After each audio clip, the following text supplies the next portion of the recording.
Hello everyone, this is Navanita. Now we are going to discuss the topic from Is Matter Pure? This is the chapter 6, right? So in the last class we discussed about elements and compounds.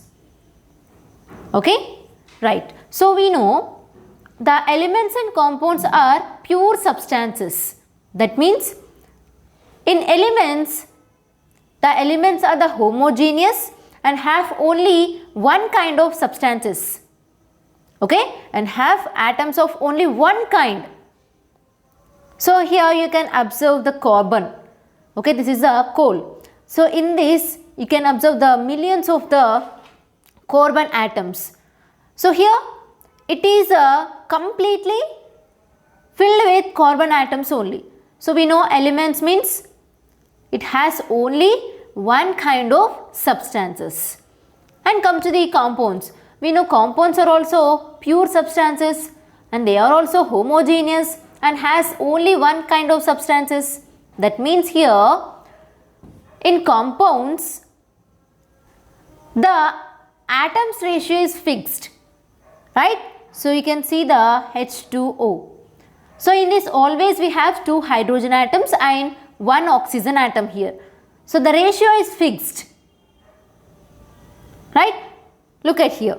So here the inside of the coal we can observe the so many carbon atoms in this. The millions of carbon atoms will be present. So here it is composed of only one kind of atoms in this. So we can call this as a element. So then what about water? So here water is composed of only one kind of atoms. That means here in this also the atoms ratio is fixed, always H2O. Okay, two hydrogen atoms, one oxygen atom will be present. Here also the ratio is fixed. So we can call these are also pure substances. Then what about this salt, sugar? Yes, we know water is a compounds and homogeneous and have particles of one kind. Then what about this salt, sugar? So here this salt, that is the NaCl, right? So here also the salt and sugar are homogeneous and have particles of only one kind. That means here the ratio is fixed. Always here one sodium atom, one chlorine atom can combine. So here always the ratio is fixed. So we can call these are also pure substances. That means homogeneous and have particles of one kind here. So here the pure substances are homogeneous and has particles of one kind and has definite set of properties. Okay, has definite set of properties. That means here we have water. So the properties of all the water molecules in the water drop similar, same. Okay, so in the one water drop the millions of water molecules will be present. So to those millions of water molecules they have similar properties. Okay, so here they has definite set of properties. So when we divide this water we will get H2 plus O2. So the properties of H2 and O2 are different from H2O. So now look at here. Here we have tea and orange pulp.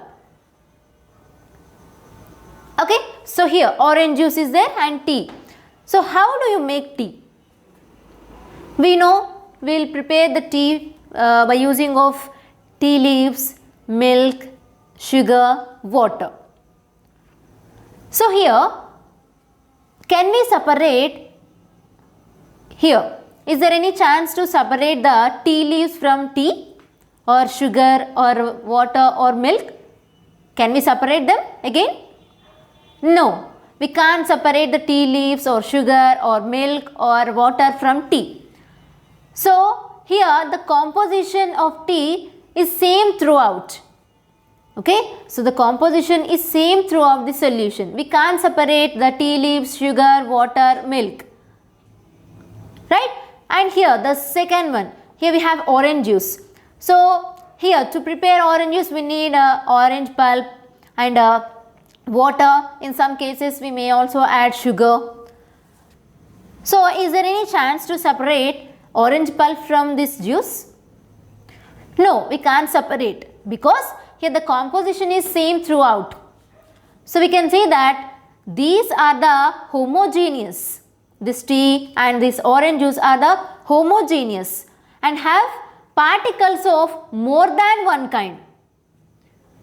So here what I am saying that here particles of more than one kind will be present. That means here in tea leaves, sugar, water, milk will be present.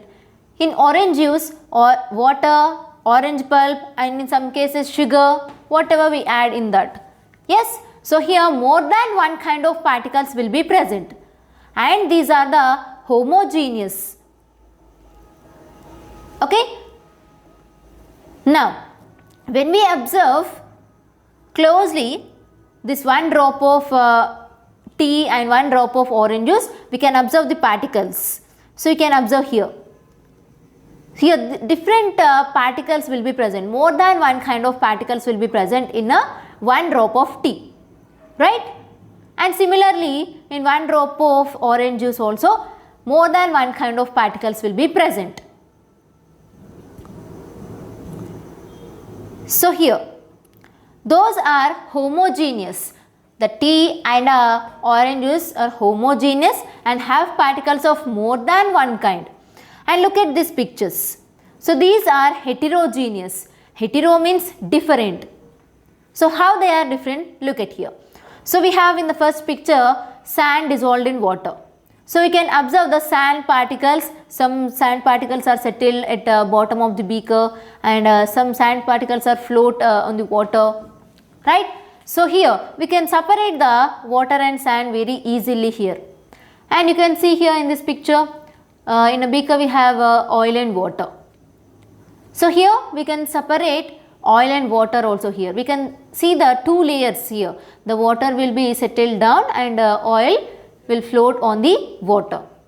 And here this noodle soup.